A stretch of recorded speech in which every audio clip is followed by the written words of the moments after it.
Welcome to Matt Summer TV. And of course, ito na nakakaloka. Ko, hindi namin in-expect na sabay ang bagsak. True, I know, Blake, you want a double premiere. Pero naloka ako kasi hindi ko in-expect na dalawaan yung lalapag. Akala ko talaga time lang. All is fun in doubles until SB19 does it. True, And true. in a sense, kasi kumbaga, we were really planning to go how we did with Dam. Kaya lang, due to, our Matt Summer TV format na, alam nyo naman, isang video, inaabot kami ng 3 oras paminsan, we decided to just record our reaction of time para at least Live yung Dungka. live namin gagawin yung Dungka. We're still processing how we're going to do it, but everything else, we're here to support the boys. Yeah, and we did a listening party. The block lang, as in sobrang lahat na block. Pero we're trying to figure out kung paano natin siya ma-re-upload. Yeah. Pero abang-abang na lang tayo. Pero for now, we need to react to this music video. So, Honestly time isn't really on top of me for Simula at Wakas. It's good, don't It's get me good. wrong. It's just that if I were to rank it, it would fall on the second half of my ranking.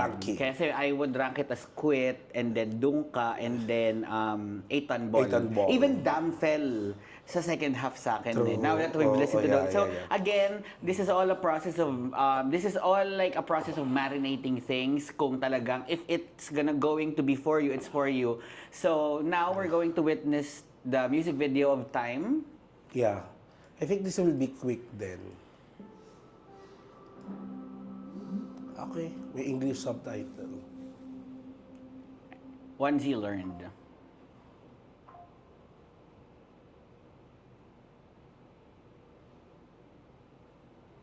Oh shit. So it's a... Parent, definitely.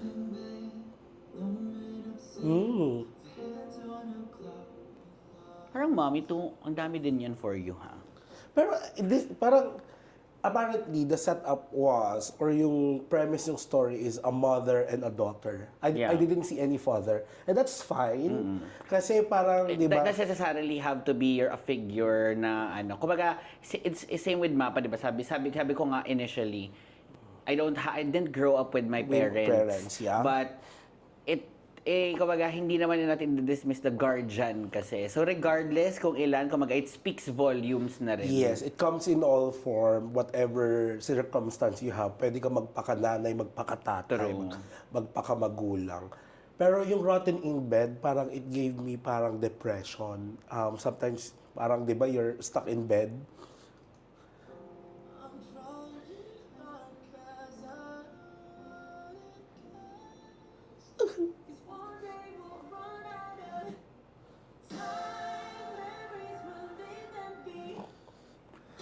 Birthdays on birthdays. And the maintenance. The elements are there. Kumbaga, it's kind of hard to tell a story in 4 minutes, eh. Pero the elements that they use, the change of clothing, tapos the element of the medicine. I mean, there are cliche, no, not cliches. There are stereotypical events already na makikita mo na will give you clues already what's going on. Wow, so smart. Yeah, at saka, Blake, I think what this song is all about, if we're going to look at it, it's actually a song about death. And time is just an element na kinakaharap natin. Kasi someday we'll run out of time. Meaning, walang permanent. Well, not really element of death for me, but element of loss, I guess. But not necessarily, kumbaga, running out of time, death is one. Yes. But it could also mean you mostly loss. Kasi death is just one na may experience mo yung loss, eh. Kumbaga, there are other things that you may lose in the process, eh. Yeah.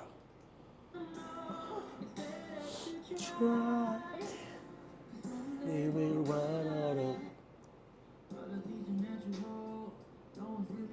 Yes. Ito yung favorite part ko nitong Time, eh.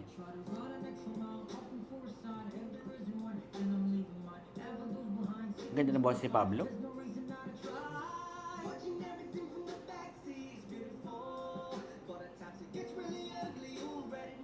What to do?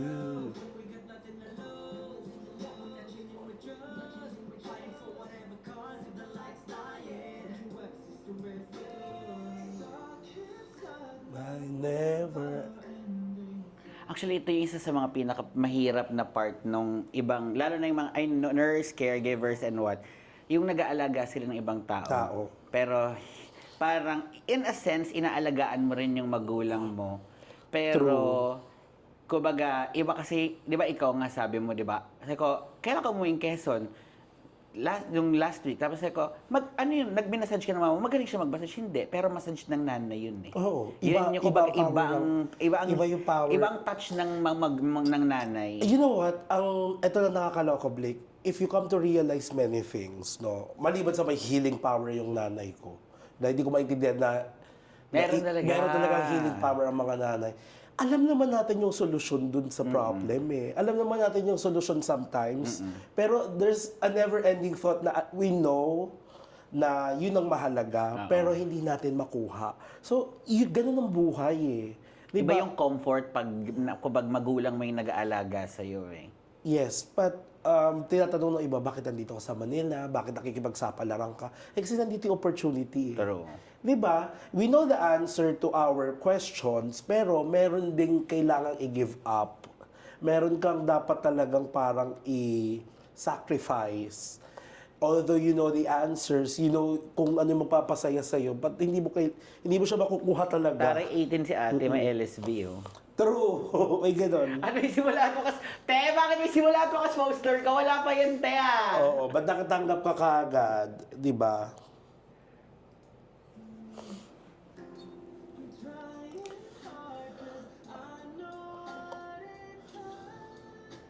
See?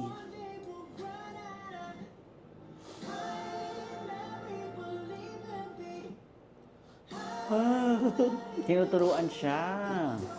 Saan mo nakuha pagluluto mo? Ano? Saan mo nakuha yung talent mo sa pagluluto? Ay, hindi. Mahilig lang talaga ako magluto. Pero hindi siya like from parents, kayo nagluto together. Hindi. Talaga ikaw Mahilig lang ikaw talaga lang ang ako niluto. Kailan ka nagluto? Parang alam ko namang nagluluto ka, pero parang never kumbaga kasi ako, same tayo siguro kung yun yung sagot mo. Kasi ako, natuto lang ako on my own. Pero hindi ako, di ba parang other parents, naging bonding nilang pagluluto. Oo. Actually, ganito, parang marami tayong love language. Marami tayong parang acts of service. Ngayon ko lang na-realize talaga pagluluto yun. Pag yung meron tayong organization, ako pa rin nagluluto, kahit ako ng head. Birthday ko. Sa birthday mo, ako nagluto. Ngayon, ang nangyayari talaga, parang, ito pala yung mako-contribute ko in a way para kung hindi ko... Ikaw si Klang. Yes, ako si Klang. Kaya nararamdaman ko si Klang nung hindi kinain ni Dustin yung... BBE Dustin. Yeah. Nung hindi niya kinain yung pagkain ni Klang kasi parang, for you, yun yung iyong offering Diba? So, ito yung anak yung nagluluto. Hindi, nanay. Tinuturuan siya. Tinuturuan siya. Pero alam mo minsan, iba pa rin talaga pag ikaw nagluto at nanay mo nagluto. Oo, minsan Iba ang may tignan nila. preference ka. Pero even yung nanay ko, meron siyang... Ang lola ko, ang pinaka-famous niyang niluluto is, sa bahay is, what do you call this? Meron kami tinatawag na maskipap. Alam mo yung maskipap? Ano? Maskipap anong luto? Maski pa paano. Sa amin naman, ang tawag dun is chamba. Yung alam mo yung, yung sa Chamba kanya lang. kasi kung anong nasa ref, Oo. she'll make do, tapos magiging menudo na, hindi mo kaldereta, parang ganun. Tapos may hotdog, biglang ilalagay, para hindi lang masayang. And then the mother ko naman, ang pinaka-gusto kong niluluto niya is nilagang pata. The best yan. Tapos may posporo. Oo. Correct.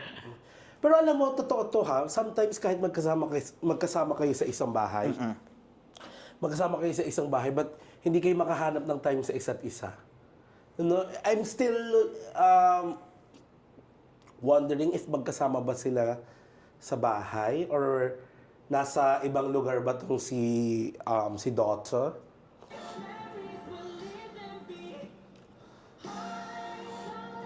Pagod. Night shift. Wait. Teka, basahin mo yung chat. Basahin natin yung chat. Ma, Ma, sa birthday mo, sunduin kita dyan. Tapos dito tayo mag-celebrate. Promise, makukuha ko din recipe mo. Magkahiwalay sila. Yeah, mukhang, I don't know if Pwedeng OFW, pwedeng technically province and True. Parang ako lang, Manila. Manila, tapos, Quezon. They will run out of...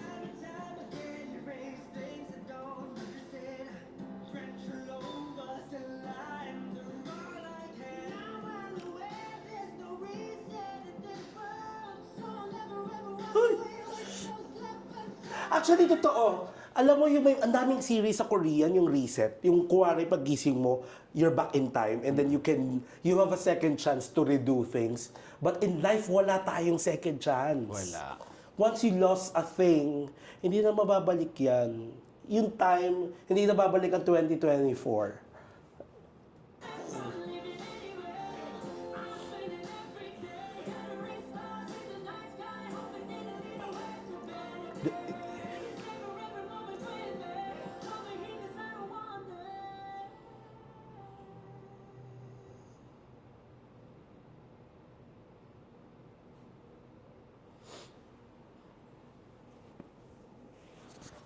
Kamay ng matanda to. Baka surprise niya yung anak niya. Hindi, anak niya yung umuwi eh. Birthday niya. Hindi, parang di ba masunduin O kaya nga, anak niya nga yung umuwi. Oh my God! Dead ski?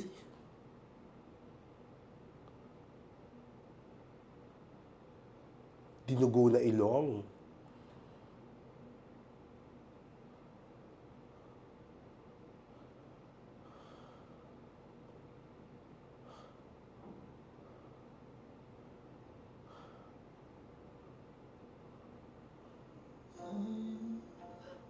Hayop, boses panikin yung lumabas.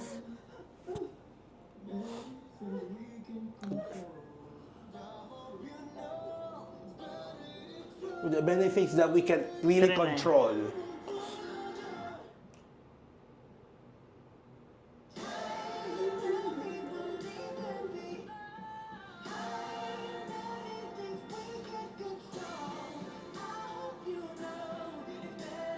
Parang familiar sa akin yung girl.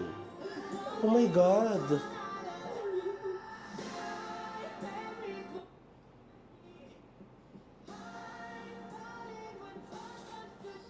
Oh my God. So,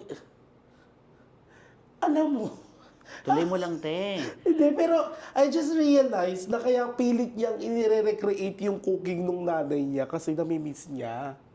Di ba? Parang hindi niya ma-recreate eh. Di ba? Kaya dami niyang notes.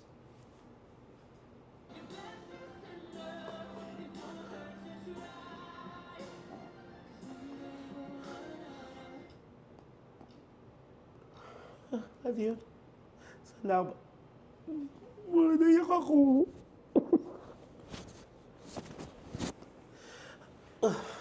Ang galing, nag-iba yung story. I mean, in hindsight, makikita mo na yung parent yung ano eh, nagra-run out of time. Yeah. But it could also yeah, be... yeah. Wait. It could also be us. It could also be... It could be anyone. Actually, what strikes me yung sinabi ni Marjorie Barreto, di ba nga? Ito, bumalik ako, Marjorie. Sabi niya, Dennis, hindi lagi na magulang ang inililibing ng mga anak. Paano kung the other way around, mauna yung anak natin sa atin? So, anong ibig sabihin? We're not really in control of many things, no? Siyempre, ideal talaga na mauuna ang magulang na mawalay sa mundong to. Pero, hindi talaga natin masabi. Diba? So, oh my God, sobra ako naiyak. Ang ganda ng element eh. Kumaga, in this video, it is portrayed as death, yung nawala. But, in the grand scheme of things, mas makikita mo na yung loss talaga na, loss of life, loss of time, loss of moments ninyo na pwede kayong magkasama. Because life happens. What I like about the interpretation of this song is that, you know, for a time, nailagay mo yung SB19 sa ibang facet eh. Kasi of course, we know SB19's range, we know that they can sing very lively sa mga upbeat song, alam natin kaya nilang mag-rap, kaya nilang magpasayaw. Pero nailagay mo sila dito sa isang awitin na iba pang they are great storytellers. You can feel yung sa boses ni Josh, yung lalim ng boses ni Ken, and of course yung pagkakakanta ni Pablo doon sa may gitna. Actually, silang lima, sobrang ganda ng pagkaka-interpret ng song. Napanindigan nila from start to finish. Sa music video, ikaw, hindi mo sila nakita mahalima? Okay lang. Okay sa'yo? Ako Kasi it's din. not necessarily, kumbaga ako, mas binavalue ko yung message na gusto nilang i-ano. It doesn't always have to be them. Sabi mo nga, they're successful storytellers in their own way. Yeah. Actually, I'm reading parang nagbabasa-basa ako ng lyrics. Kasi parang ninanamnam ko siya. And for me, I think, parang kagabi when we listen to Dungka, parang ito yung signature SB19 song. Ito yung tunog na kilala natin sa kanila, but let us not forget na kilala rin ng SB19 sa mga iconic ballad songs na may malalim na kahulugan. Now this really cements my belief na kung bakit maraming mas nakakatandang fan ang SB19 eh. Kasi universal yung message nila eh. Hindi ito yung pang Gen Z lang, hindi ito yung pang millennial lang. Actually, all of us can relate to the message of the song, how they interpreted it. Universal talaga. True. Kasi, Kaya nga nung sinabi mo kaninang death, parang sabi ko, hindi lang death to. There are multiple loss. Kasi even in a love story setting, this song can be successful because you are also correct. Universal yung message nung Yeah. nung kanta nila. It doesn't necessarily, it cannot be isolated into one category of a story. Yes. So kudos sa pagsusulat, napakaganda nung kanta. sobra ako I na-impress. like it more now that I watched the video. Yeah. Kumbaga, it happens naman eh. Kumbaga, I like it more now that I watched the video. Tapos, gusto ko lang po siguro ipaabot tong mensahe na to. Kasi alam ko marami rin tayong subscriber na nagtatrabaho sa ibang bansa. They're not necessarily there. Taga doon talaga sila. Some nakakuha na ng residency. Some talagang doon na namiling tumira. Pero a lot of our subscribers are working there Yeah. para talagang buhayin yung pamilya nila. And I know yung meaning na to is medyo tumama doon sa nagtatrabaho abroad. So, I hope everything is well and take care of yourself din.